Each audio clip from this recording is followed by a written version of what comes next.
सीरत अल नबी इस सबक के 3 हिस्से हैं। 1 हिफाजत, 2 बायकाट, 3 हज में दावत। पहला हिस्सा बनु हाशिम और बनु मतलब का हुजूर की हिफाजत के लिए मुआहदा। अबू तालिब जो मुसलमान न थे को ये फ़िक्र लाहिक हुई कि मक्का के लोग उनके भतीजे को नुकसान पहुंचा सकते हैं, लिहाजा उन्होंने बनु हाशिम और बनु मतलब के ख़ानदानों को जमा किया। उन्होंने कहा कि जिस काम में वो अकेले मसरूफ़ थे, यानी भतीजे की हिफाजत, वो अब सबको मिलकर करना चाहिए। इन दोनों कबाइल के तमाम अफराद ने, चाहे वो मुसलमान थे या नहीं, इस तजवीज़ को कबूल किया। सिर्फ अबू लहब ने इनकार किया और कुरैश का साथ देने को तरजीह दी, हालांकि वो हुजूर के चचा थे। सबक, दावत और नेक कामों में एक दूसरे की मदद करें, टीम के तौर पर काम करें, अपने ख़ानदान को मुत्तहिद रखने की कोशिश करें।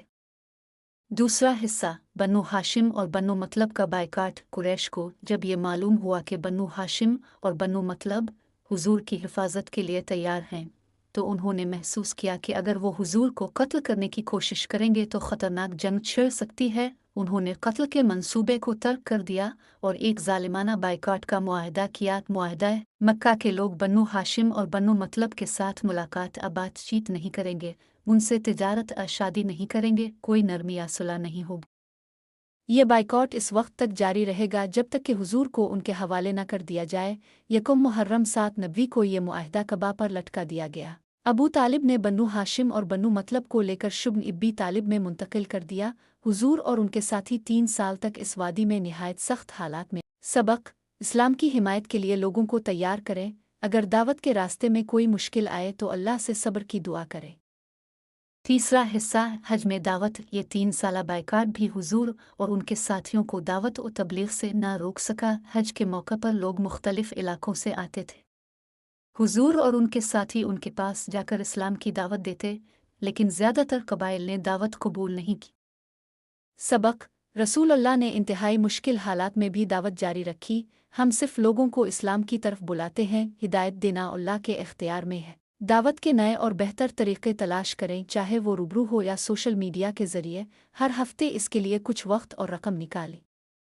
कुरान और हदीस। कुरान वही के एतबार से कुरान के 4 बड़े हिस्से तकरीबन। पहला हिस्सा 1, 2, 3, 4, 5, 6। दूसरा हिस्सा 7, 8, 9, 10, 11, 12, 13, 14, 15, 16। तीसरा हिस्सा 17 अल-अंबिया, 18 अल-मामनून, अल-फुरकान 19, अल-20 अल-क़सस 21, 22 सब, फातिर, यस 23 अल-साफ़त, सुआद 24 अल-मामन, हम, अल-सद्दा चौथा हिस्सा 25 अल-दुखान, अल-जासिया 26, 27 अल-कमर 28, 29, 30 अल-बुरूज, अल-तारिक, अल-फज्र, अल-बलद तीसरे दूर 6 से 10 नबी साल में नाजिल होने वाली ज़्यादातर सूरतें पारा 17-24 में हैं, सिवाय 21 के।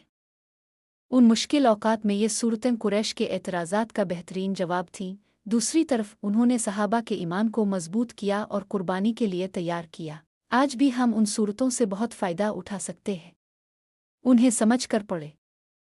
हदीस। सहाबा किराम रसूल अल्लाह की रोज़मर्रा ज़िंदगी को मुशाहिदा करते थे, जो कि सीरत की किताबों में महफूज है।